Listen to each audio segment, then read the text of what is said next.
आज इस वीडियो में हम लोग अपने इस जेमिनी एआई वेब कोर्स के ऊपर वीडियो बना रहे हैं, जिसके अंदर सबसे पहले हम जेमिनी ए को यूज़ नहीं करेंगे क्योंकि उसकी जो की थी वो पेड वे में थी, जिसकी वजह से वो एक्सेस नहीं हो रही थी।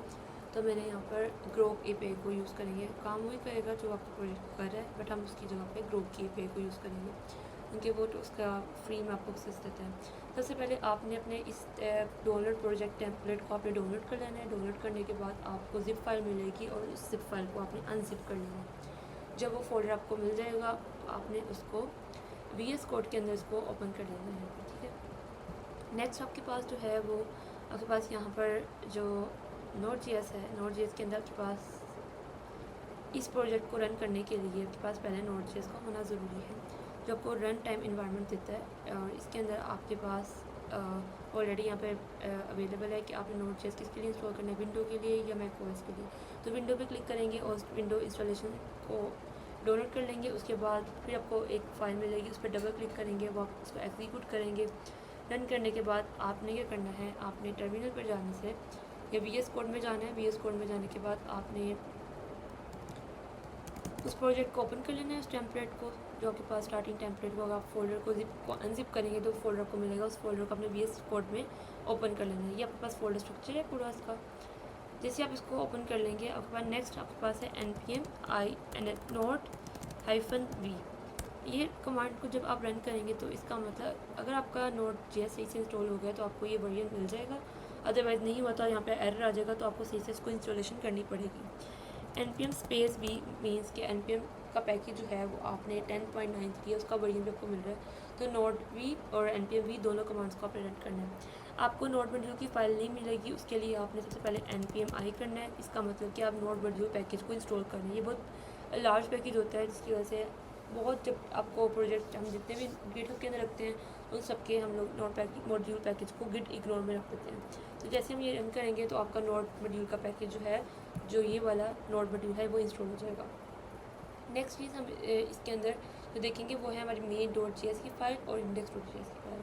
पहले आप index.js की HTML की फ़ाइल पे क्लिक करते हैं और इस पे जाने के बाद ओपन विद लाइव सर्वर कर लेते हैं। अगर आप इस तरह ओपन करेंगे तो ये आपका प्रोजेक्ट के अंदर इमेजेस जो हैं वो आपकी डिस्प्ले नहीं होंगी, क्योंकि ये जो स्ट्रक्चर बना हुआ है ये आपका नोड मॉड्यूल के साथ है। तो आपको इसको कमांड के साथ रन करना पड़ेगा।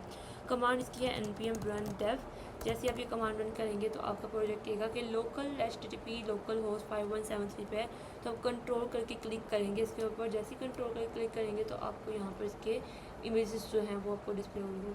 तो हमारे इस प्रोजेक्ट में जो हमने काम जो करना है वो ये है कि आपको हर पेज के ऊपर आप इस हेल्प वाले बटन पे जब क्लिक करते हो तो क्लिक करने के बाद वो कहता है कि आपको लोडिंग यहाँ पर डिस्प्ले होती है। तो लेकिन जब आप उसको AI को यूज़ करेंगे तो यहाँ पर आपको वो बताएगा कि आपको यहाँ पर डाटा देना है, इसकी जैसे मिल रहा है अभी यहाँ पर। अभी मैं इसके लिए यहाँ पे इसमें कोई फ़ाइल को कंट्रोल भी करती हूँ और आपको इसमें बताते हैं किस तरह से आपको दिया जाएगा। ये आपका जो होगा ये फाइल होगी। इस फाइल के अंदर आपको ये जस्ट लोडिंग आ रहा होगा। आप किसी भी पेज पे जाते हो, आप इस पर क्लिक करते हो, आपको लोडिंग मिलेगा। अगर आप ऑर्डर के पेज पे जाते हो तो आपको यहाँ पे भी लोडिंग मिलेगा। आप प्रोफाइल पे क्लिक करते हो तो इसका मतलब भी ये लोडिंग ही है। तो इन 6 लाइन्स का मतलब ये है कि आपने एक हेल्प बटन जो है उस पर क्लिक करने के बाद वो बटन पिक किया, बटन ID से पिक कर लिया हम लोगों ने। ऐड इवेंट एक इवेंट लगाया, क्लिक का इवेंट लगाया, कि इसका मतलब ये है कि जब आप इस बटन के ऊपर क्लिक करेंगे तो एक लोडिंग का टेक्स्ट डिस्प्ले हो रहा होगा। जैसे कि अभी आप इस पर क्लिक करते हैं, क्लिक करने के बाद एक कंटेंट ऐड होता है जो कि लोडिंग का है। इसकी जगह पे हम अपने यहाँ पर टेक्स्ट को डिस्प्ले कराएंगे, लेकिन वो विद प्रॉम्प्ट के साथ और ग्रोक की एपीआई को यूज़ करते हुए। तो यहाँ पे इसके लिए हम लोग क्या करेंगे, इस कोड को यहाँ पर मैं कंट्रोल शिफ्ट सबसे पहले तो आपको एक और चीज़ इंस्टॉल करनी पड़ेगी, वो है आपका पैकेज का नेम है। इसको मैं अगेन से कंट्रोल दी करती हूँ और यहाँ पर इसके अंदर हम लिखते हैं npm ग्रोक SDK। आपने इस पैकेज को इंस्टॉल करना है। इस पैकेज को इंस्टॉल करने के बाद तभी हम चीज़ों को इंपोर्ट कर सकते हैं और अपनी एपीआई को इंटीग्रेट यहाँ पे ऐड कर सकते हैं। तो npm i ग्रोक SDK आप इसको रन करेंगे। रन करने के बाद ये आपके पास जो package.json की फ़ाइल के अंदर ये ग्रोक SDK का वर्जन के साथ एक पैकेज इंस्टॉल हो गया। इस पैकेज के साथ इस पैकेज के अंदर कुछ चीज़ें जिसके थ्रू आपने ग्रोक की एपीआई का कोड लिखेंगे तो आपको यहाँ पर मिल जाएगा इसके अंदर। तो ये जैसे इंस्टॉल होगा, इंस्टॉल होने के बाद डिपेंडेंसी के अंदर अगर डिस्प्ले हो रहा है, इसका मतलब कि आपने सही से इसको इंस्टॉल किया। अगर नहीं यहाँ पे डिस्प्ले होता है तो आप दोबारा से ये कमांड को रन कर सकते हैं। नेक्स्ट आपके पास है यहाँ पे आपने ग्रोक में जाना है, console.grok.com/की। ये मैं आपको लिंक, ये तीनों लिंक आपको मैं डिस्क्रिप्शन में प्रोवाइड कर दूँगी। आपने यहाँ से इन पे जस्ट क्लिक करना है और इनके वेबसाइट के ऊपर जाने के बाद आपने अपने आप को रजिस्टर करना है। रजिस्टर करने के बाद यहाँ अपनी एक API की को जनरेट करना है। जैसे आप API की को जनरेट करेंगे तो ये आपको यहाँ पे आप ये की को फ़ौरन कॉपी कर लें। कॉपी करने के बाद इसको आपने अपनी इस env की फ़ाइल के अंदर जाने के अंदर वहाँ पर आपको एक वेरिएबल दिया जाएगा इक्वल टू डबल कोटेशन के अंदर आपने वो की को पेस्ट कर देना है। जब आप की को पेस्ट कर देंगे उसके बाद हमारे पास जो आपने कोड जो राइट करना है वो कोड में ये है कि आपने पहले उसकी जो है वो आपने इंपोर्ट करना है ग्रोक को फ्रॉम ग्रोक से। जो आपने पैकेज इंस्टॉल किया है वही आपको दे रहा है ग्रोक।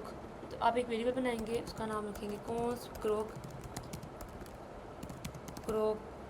और ये API की यहाँ पे ऐड कर रहे होंगे। इस API की के बाद आपने यहाँ पे एक फंक्शन राइट करना है जो इसके ट्राई एंड कैश हम यूज़ करेंगे और इसके अंदर हम राइट करेंगे कि हमने कौन सा वाला मॉडल यूज़ करना है, कौन सा वाला हम ग्रोक से क्या करवाना चाहते हैं, ग्रोक से चैट की कंप्लीशन कराने लगे हैं।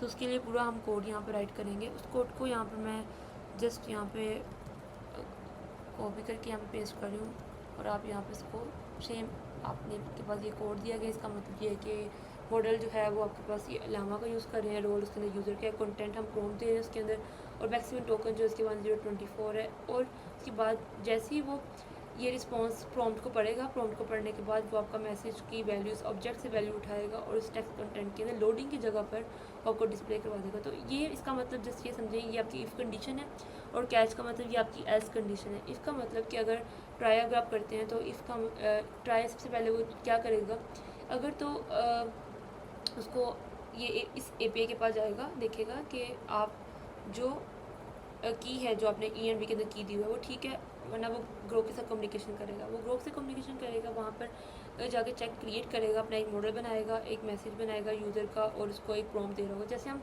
नॉर्मली अपने GPT को जाकर मैसेज दे रहे होते हैं, अब वो मैसेज यहाँ पे हम इसी तरह दे रहे हैं कि हमने मॉडल को साइड से ड्रॉप से पिक किया, मॉडल का नेम और रोल हमें पता है कि हम यूज़र होते हैं, हमें पता है कि हमने प्रॉम्प्ट क्या देनी है, यही प्रॉम्प्ट हम उसको प्रोवाइड कर रहे होते हैं यहाँ पर इसके अंदर। तो गेट प्रॉम्प्ट की उसने अलग से एक फ़ाइल बनाई हुई है, अलग से फ़ाइल मतलब है इस प्रॉम्प्ट के अंदर सब कुछ आपने दिया हुआ है कि इस प्रॉम्प्ट के अंदर मैं ये आपको ये जस्ट आपको कोड है कि रिटर्न में ये दे रहा है कि एक प्रॉम्प्ट है पूरी वाली, उसके अकॉर्डिंग उसको आंसर कर रहा है। तब इस प्रॉम्प्ट के अंदर टोकन है कितने, जब आप एक मैसेज करोगे कितने टोकन लेने चाहिए उसको, तो ये 1/24 का टोकन लेगा और उसके बाद फिर आपको रिस्पॉन्स देगा। अगर हम इसको रन करते हैं, रन करने के बाद क्या होगा इसके आउटपुट में हमारे पास कि अगर इस लोडिंग की जगह पर आपको अगेन से इसको रन करते हैं npm run dev, अगर आप इसको स्टॉप कर देंगे तो चलेगा नहीं, अदरवाइज़ अगर मैं दोबारा से करूँगी तो अब यहाँ पे ऑर्डर्स पे प्रोफाइल पे जाते हैं और हेल्प पे क्लिक करते हैं तो यहाँ पे आपको मैसेज जो है अभी वो डिस्प्ले नहीं हुआ। लेट्स सी वहाँ पे क्यों नहीं है, क्योंकि हमारे पास यहाँ पर जो ये लाइन पर लिखा हुआ है इसको ग्रो की जगह पे यहाँ पे API की भी देना है साइड पर। इस लाइन को कट कर लेते हैं, ये लाइन आपने ऐड करनी है इसके अंदर। तो जैसे हम यहाँ पे हेल्प प्रोफाइल पे जाएंगे, हेल्प पे क्लिक करेंगे तो आपका लोडिंग पे how can I reset my password, इस पेज पे कुछ और क्वेश्चन है तो उस क्वेश्चन को पूछा जा रहा है। अगर ऑर्डर्स पे जाते हैं तो यहाँ पे हेल्प पे क्लिक करते हैं तो it's mean how can we help you today, तो इस ऑर्डर में जस्ट वही आंसर किया जा रहा है कि इसमें आपको क्या हेल्प की जा सकती है प्रोफाइल में, इसकी यहाँ पे क्या चीज़ हम रीसेट कर सकते हैं। इंस्पेक्ट पे जाएंगे तो हमें कैसे पता चलेगा कि हमने ये पे इंटीग्रेट किया है। यहाँ पे हमारे पास अगर हम इस बटन पे क्लिक करते हैं, क्लिक करने के बाद एक इवेंट है, इसमें ग्रोक की पे की को देखता है, उसके बाद क्रिएट करता है और जो हमने prompt.js फाइल के अंदर प्रॉम्प्ट दी हुई है उसको पिक करता है, वो प्रॉम्प्ट सारी उठा के देता है और उसके अकॉर्डिंग हमें आंसर करता है जो कंडीशन सही होती है। हेल्प पे क्लिक किया और उसके बाद आपको पूछता है कि ये API चली और कंप्लीशन वाली ये API आपकी रन होती है प्रॉपर http api.grok.com OpenAI और यहाँ पे कंप्लीशन के बाद पेलोड पर ये आपके पास मैसेज सेंड कर रहे हैं आप और आपको एंड पे रिस्पॉन्स क्या मिल रहा है, ये आपको रिस्पॉन्स मिल रहा है।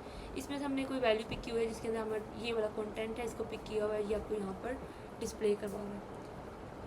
ये आपकी था कि ग्रोक को आपने किस तरह से अपने JS के अंदर कोड में ऐड करना है। Thank you.